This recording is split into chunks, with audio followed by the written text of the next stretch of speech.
motherfucker.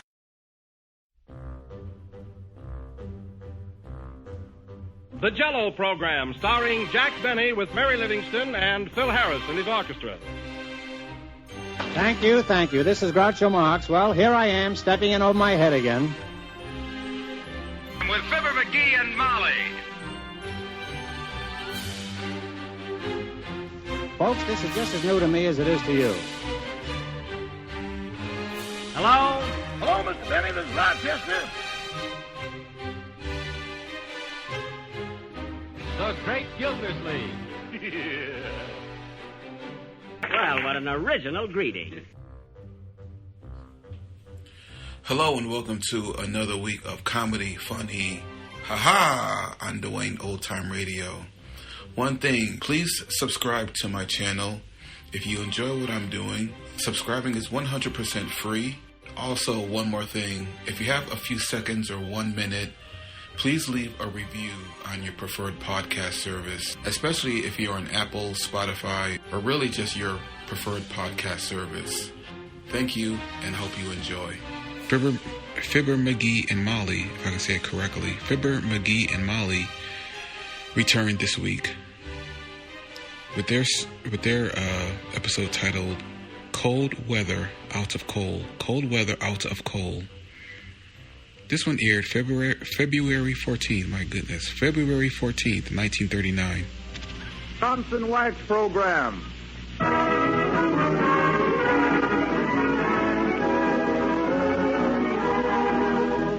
The makers of Johnson's Wax and Johnson's Self-Polishing Glow Coat present Fibber McGee and Company with Jim Jordan as Fibber, Donald Novis, the Four Notes, and Billy Mills Orchestra.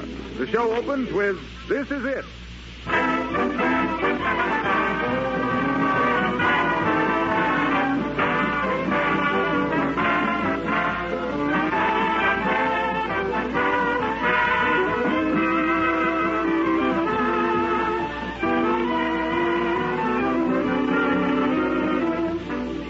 Here's a bit of advice to women who want to keep young.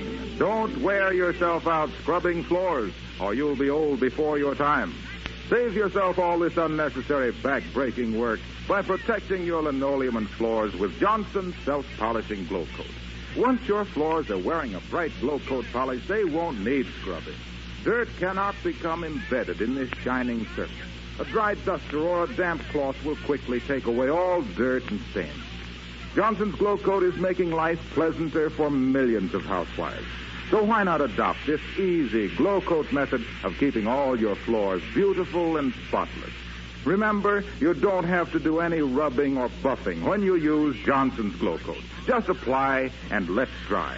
Johnson's Glow Coat gives your floors and linoleum a lovely shining polish while you sit back and watch. But be sure you get the real thing. GLO-COAT. Johnson Self-Polishing Glow Coat.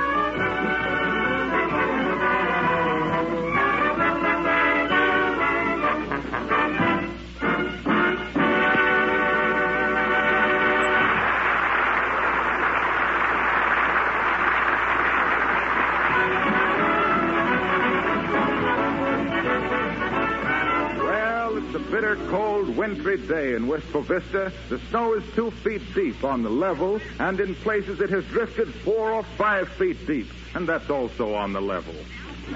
And here in the living room, bundled up in his heavy overcoat, mittens, and earmuffs, we find Fibber. There's cold in them thar halls, McGee.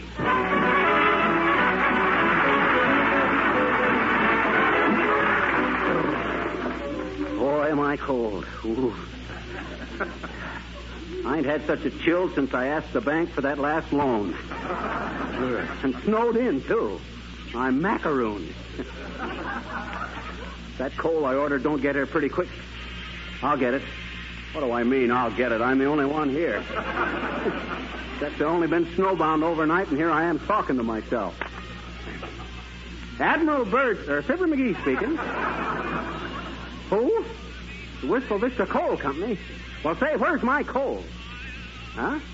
You're all sold out. Well, I ordered it just as soon as this storm started. Oh, so did everybody else, huh?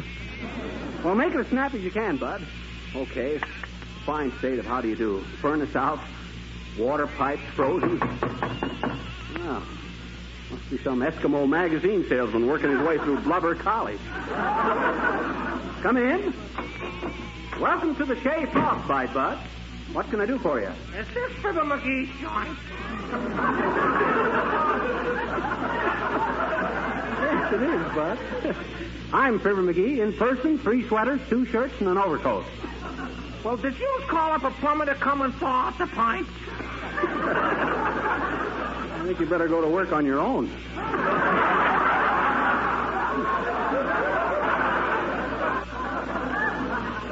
You better get busy right away, too, Bud. What are you talking about?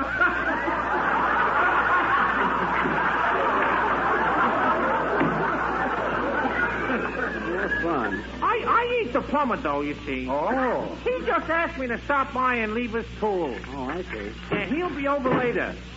Oh, so long.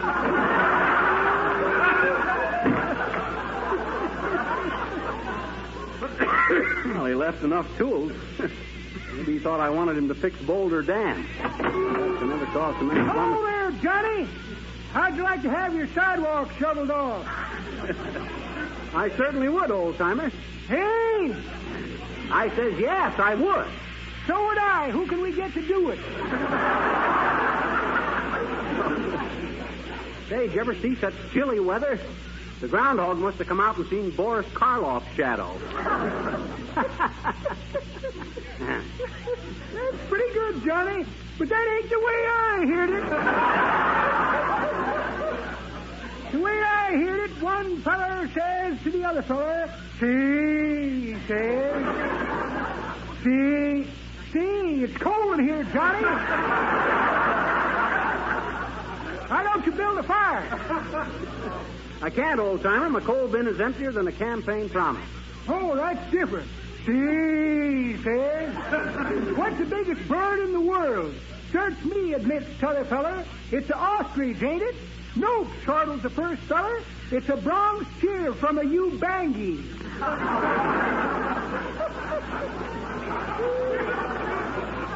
I knew a Ubangi gal once, Johnny. Every time she'd pout, 3 people had to get out of the room.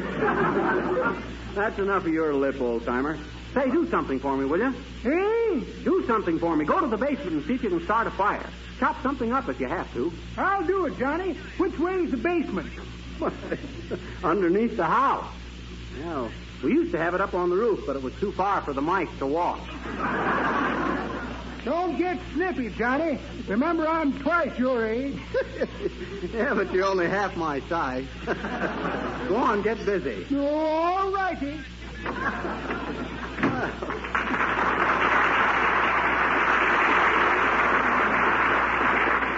That guy's finally going to be useful. Ooh, boy, am I cold. Wonder if Mrs. Uppington would loan me a couple of scuttles of coal. I'll try her. Hello, operator. Give me wistful bit.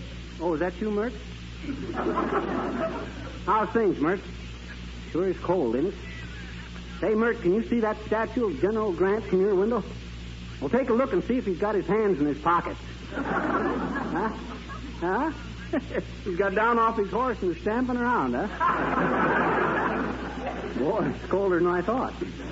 Hey, give me Mrs. Uppington, will you, Mert? Thanks. Hello, is that you, Uppy? Fibber McGee speaking. Huh? Talk a little louder, will you, Uppy? I got my earmuffs on. Yeah, say, how about lending me a couple of buckets of coal till they deliver mine? Huh? Oh, I see. Oh, well, thanks anyway. Shucks, she would have an oil furnace. Well, let's see. Oh, hi, Don. Hello, Billy. Hello, Hi, Fibber. Well, there's no use sitting on that radiator, fellas. There's no fire. My coal bin is a has-been. Can't you build a fire with some old wood or boxes or something, Fibber? Why don't you burn up some of your old scripts, or are they still too damp? All right. I got the old-timer downstairs now trying to find some kindling. My water pipes are frozen, too, so I hope we get the fire started pretty quick. Can you sing something, Don, or does your breath steam so much you can't see the music? No, I can manage it. How about I Have Eyes? Oh, that'll be swell. You sing that while... Excuse me. Hello? Yeah, this is Mr. McGee. The plumbing shop. Huh? What do you mean the plumber went to the hockey game? He was supposed to come over and thaw these pipes out. Huh? He did? Oh, for the... Fellas, you've just heard history being made. Why, what's the matter, Fibber? The plumber sent his tools over and forgot to come himself. Now I got to run down to the water company and tell them to send a man out. Why don't you call him up? Oh, no. It's too cold in here. I'm going to go out for a while into the nice, warm blizzard. Go ahead, Don. I have eyes.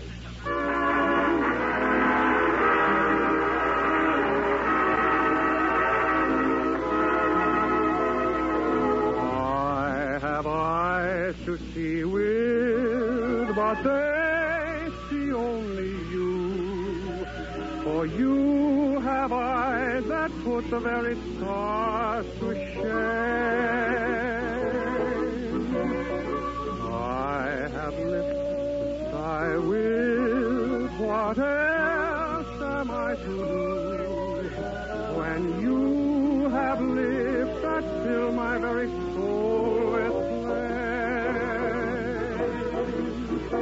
Tonight you're dear to me in a light bright as day, but you're so dear to me I can see you even miles away. For I have eyes to see with, and yet when we're apart, I close my eyes and see with my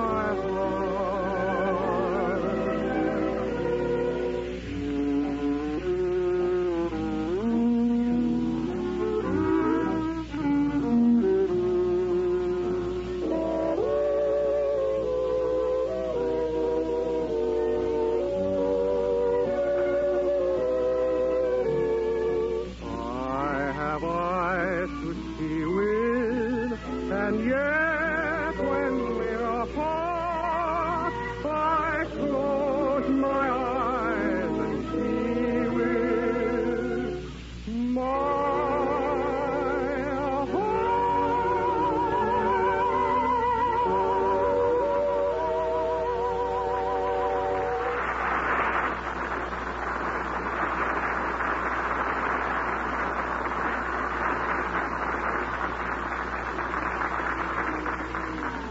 Well, that was great, Don.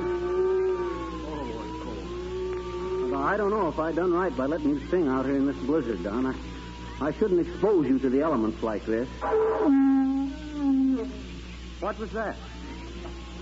That's that new sound man. He thought I said elephant.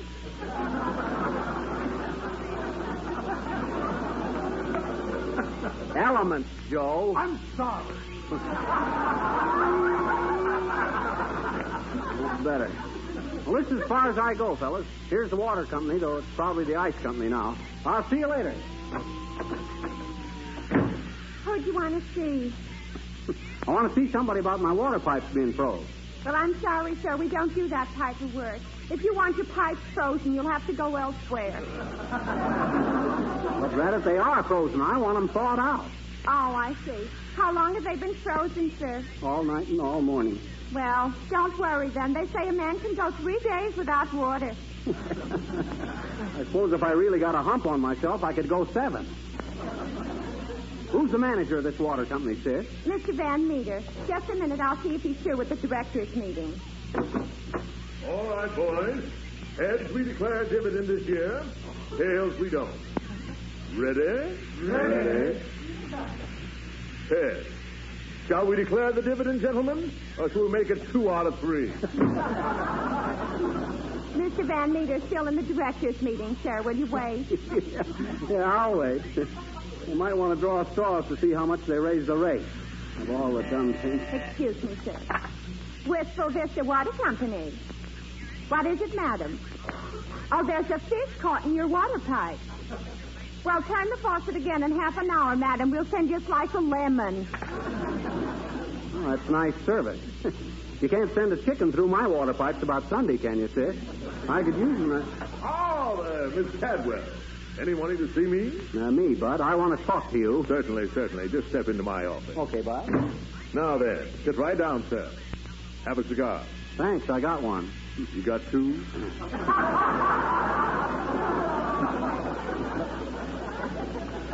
Thanks very much.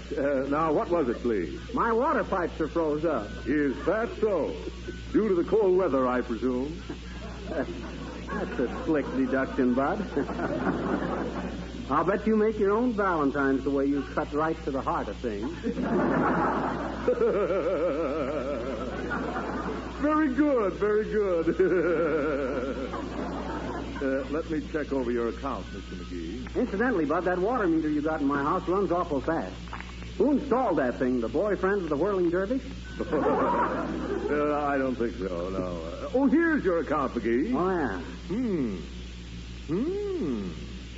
Yes, indeed. You can forget about your pipes freezing up, McGee. What do you mean? Your water was shut off yesterday for non-payment. Oh. The bill is $12.42. Well, $12.42. Hey, the name is Mr. McGee, Bud, not Mississippi. That's the bill, McGee. When you pay up, we turn on the water. Okay. I'll pay it. Here you are. $12.40. This is the first time I ever been held up at the point of a faucet.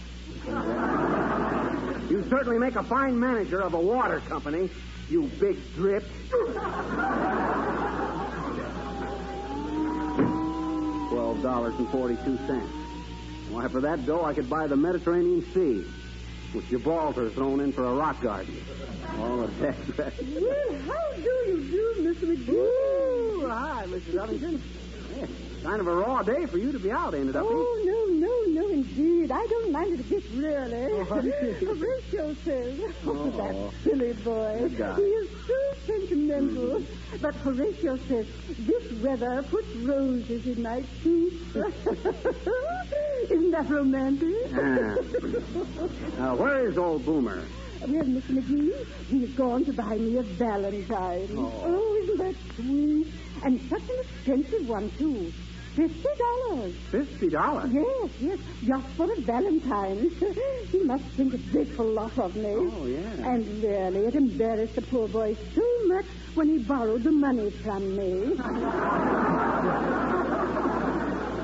He had left his checkbook at the hotel, you know. Oh, yeah. Oh, my, I was deeply touched. I'll say you were. That's one of the deepest touches I ever heard of. Horatio is so impulsive, you know. So boyish and unaffected. And he simply adores beautiful things. Why, do you know, when I'm wearing my emerald necklace, he can hardly keep his hands off my throat. So now you see why I don't mind the cold weather, Mr. McGee. Oh, yes. I have my love to keep me warm. I am such a happy girl. Well, goodbye.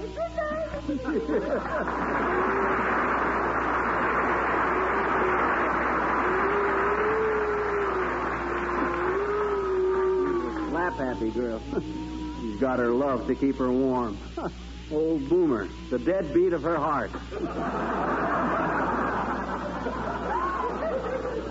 I wonder if I ought to tell her what a chiseler Boomer is. Well, hey, what's this? Whoa there, no rough. Whoa, no buff. Hi there, Fibber. Can I give you a lift? No, thanks, Oppo. I'm too cold. I got to walk to keep warm. Where are you going in the cutter? Oh, I'm delivering Valentines. You mean all that stuff there in the back there is Valentine's there? How many sweethearts do you got? Oh, thousands. Huh? I love every housewife who uses Johnson's Glow Coat. Easy to use, no rubbing polish that shines as it dries. I know. Well, let's see one of them there Valentines, Bud. Okay. Here, read this. Oh, you hold it. I got my mittens on. All right. My heart is at your feet, my sweet. You're the one that I adore.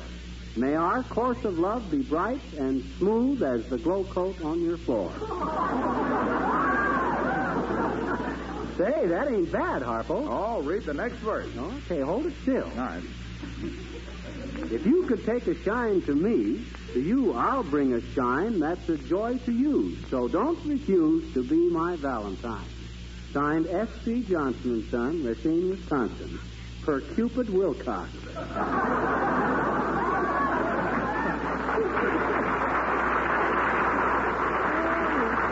Well, do you like it, Fibber? Yeah, it's all right, but ain't you a little large for a Cupid, Harpo? Where's your wings? Oh, I can't wear them anymore. They grounded me for stunting too close to a blonde. You sure I can't give you a lift, Fibber? No, thanks. You slay me as it is. Okay, pal, I'll see you later. Get up there, no rump. Get up, no bump.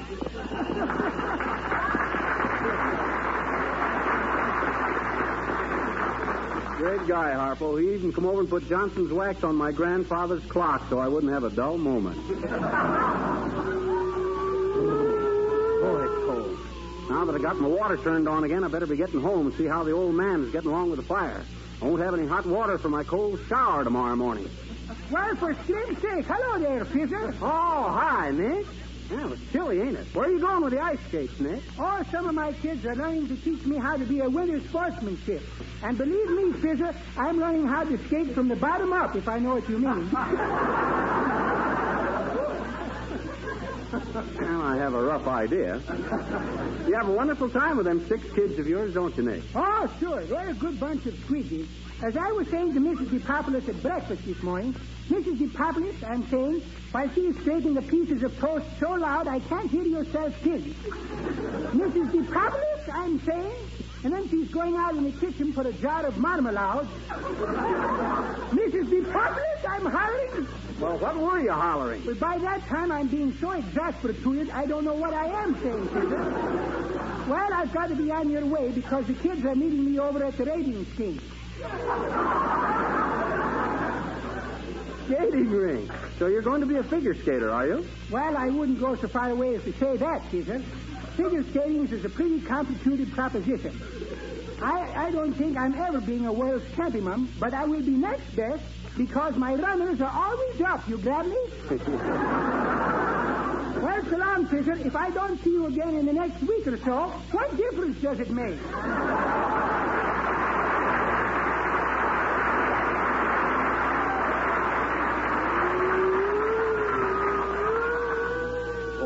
Boy, it's cold. Oh, hi, Billy. Hello, Fibber. Still pretty cold, isn't it? Oh, I'll say it is. Some kids had built a snowman up the street, and when I come by, he was blowing on his hands. You got a number you can play till I get home, Billy? Sure. How about the 4 notes in the band and sing for your supper? Swell. Go ahead, Billy. Sing for your supper.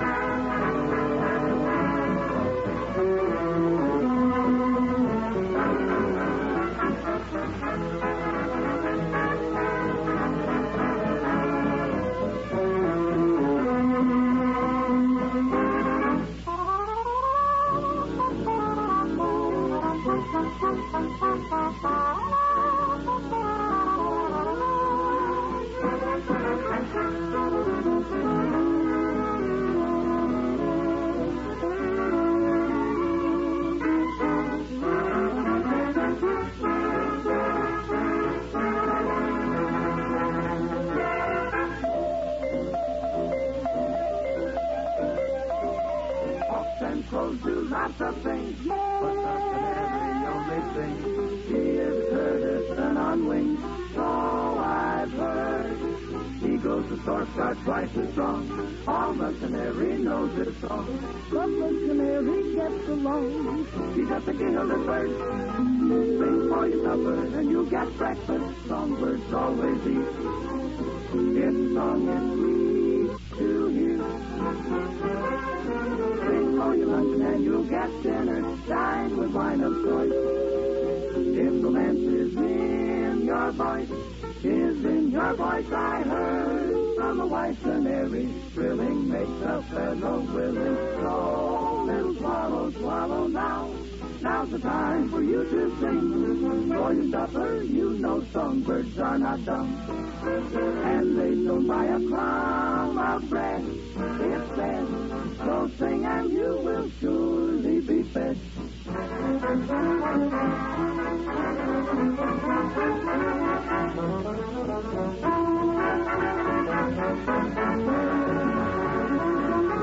Sing for your supper and you'll get breakfast. Songbirds aren't so dumb.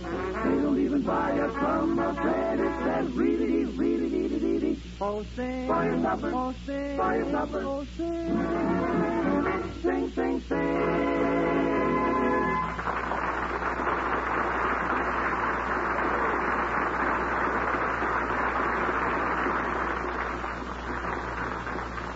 That was Sing for Your Supper, cooked up by Billy Mills and dished out by the Four Notes. Say, it seems to be a little warmer in this house now. We just put that line in to show I'm home again, folks. Pretty subtle technique, I called it. Incidentally, I wonder what that old duffer found to build a fire with. I'll go down and have a look. Oh, Reddit. Why don't people stay home on a day like this? Come in. Oh, there, Goose Flash. Good day. What's good about it? What you want? I was on my way over to Mrs. Uppington's, and I thought I'd stop in here a minute to get warm. My mistake. It's colder in here than it is outside. Well, I can't imagine you wanting to go any place where the heat was on, Boomer. And another thing, I know all about you borrowing $50 from Mrs. Uppington to buy her a Valentine, too, besides. Charming girl, Mrs. Uppington. I'm afraid I'm head over checkbook in love with the dear girl. I'm afraid she is with you, too. By the way, Skimpy, I hear the lovely creature has a large trust fund laid away. Is there any truth in that beautiful rumor, or am I being stung again by a will-o'-the-wasp? You're just after her money, and she'd know it if she was a little brighter. Huh?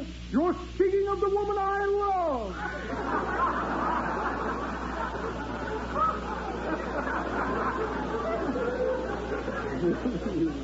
Come off the high horse, Boomer, before it throws you.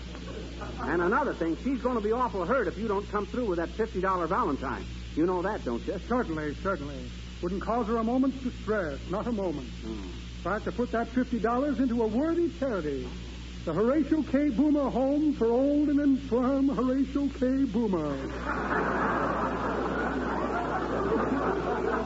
Then I wrote her a Valentine myself. Yeah, I can imagine you writing a Valentine. Roses are red and violets are blue. This is wrote on the back of an IOU.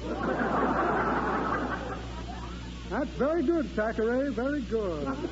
Let me show you mine. Let me see now. Where to put that Valentine? I have it here someplace. Valentine. Here's a finger ring with a sharp point for marking cards. I have an unfortunate heredity, small fry. My family came to this country in the steerage, and I grew up with a weakness for the bottom of the deck.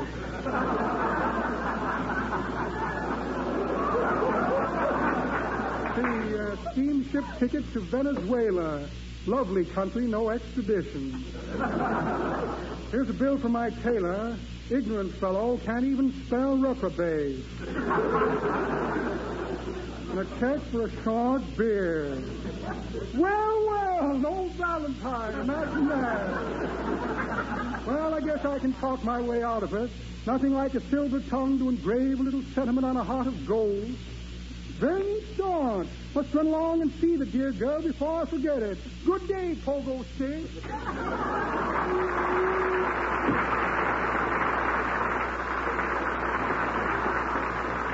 Pogo Stick. That guy's such a double dealer, he could play himself a game of cribbage. Say, the heat's coming up here all right. The old man must have found some kindling. I'll go down and see. Hey, old-timer, I'm home again. Did you get a fire built okay? Wonder if he's gone. Hey, old-timer, you down here? Why, that old duffer built a fire and didn't even stay to enjoy it. Hey, what's this? My golf bag. And empty, too. Well, now I know what to use for kindling. My tool chest all chopped up. And what's this pile of wood here? Well, what do you know about that? There's that golden oak dresser out of my bedroom. Why, Oh, well, I might as well put on some more wood and make a good fire. Ow! That furnace door is hot. Come on in, Johnny, but don't hold that door open. It's the first time I've been warm in 2 days.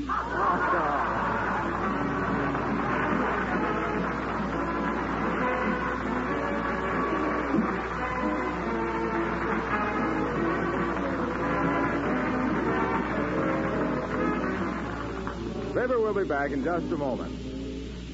And now here's an announcement that you won't want to miss. Your dealer is offering for a limited time only Johnson's Wax and Johnson's Self-Polishing Glow Coat in giant-size cans. You pay no more for the giant-size cans than for the regular sizes. Yet you get 1/3 more. Now, it's your opportunity to save money on your purchases of Johnson's Wax and Johnson's Glow Coat. But I repeat, the supply of the giant sizes is strictly limited. They're selling fast, and if you don't act quickly, you may miss out. Remember, you pay for only 1 pint or 1 pound of Johnson's Glow Coat or Johnson's Wax, paste or liquid, and you get 1/3 more without cost. Johnson offers you this extra dividend in appreciation of your loyalty to the Johnson product. Be sure to ask your dealer tomorrow for Johnson's Wax or Johnson's Self-Polishing Glow Coat in the giant-size cans, and you'll be money ahead.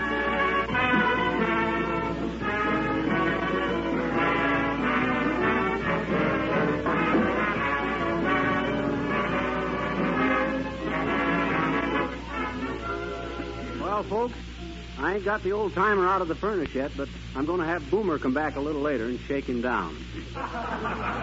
The old clinker. Excuse me, folks. Hello? Oh, Zazu Pitts. Hi, Zazu. You got our Valentine, huh? Oh, shucks, that was nothing. What you doing next week, Toots? Well, why don't you ask your ma, can you come over to our house and play? You can? Oh, that's swell. I'll see you Tuesday, then. Okay, Zazu. So long. Good night, folks. This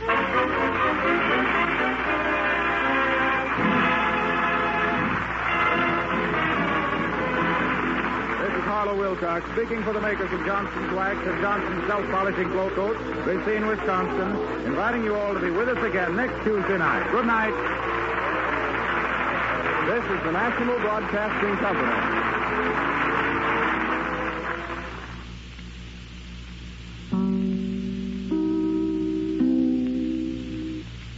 Thank you for listening to and showing your support for my podcast. If you would like to receive notifications of when new episodes are posted, please subscribe to my channel.